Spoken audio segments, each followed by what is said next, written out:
কোথায় এসে পড়লাম? এটা কোথায়? হে ভগবান, এই তো গর্ত, এত বড় গর্তে আমি কি করে যাব? মায়ে কোথায় এসে পড়লাম? এদিকে পুকুর, এদিকে ইয়ে, আমি যাবো কি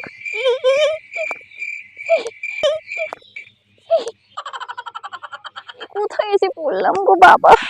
ও বাবা গো, গলা তো আমার একদম শুকিয়ে গেছে, কি করি? এবার আমি এটাকে কোথাও রাখি। ওই তো দূরে একটা কল রয়েছে, ওখানে গেলে নিশ্চয়ই ওয়াটার পেয়ে যাবো।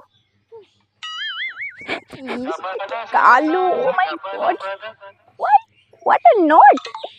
ই মা, এটা দিয়ে ওয়াটার পড়ছে না, তাহলে আমি কি খাবো এখন?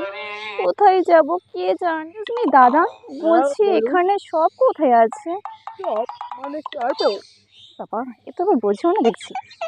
ঠান্ডা ঠান্ডা ঠান্ডা কোথায় আছে? আচ্ছা, সামনে দিয়ে ডান দিকে চলে যাও। ও থ্যাংক ইউ থ্যাংক ইউ।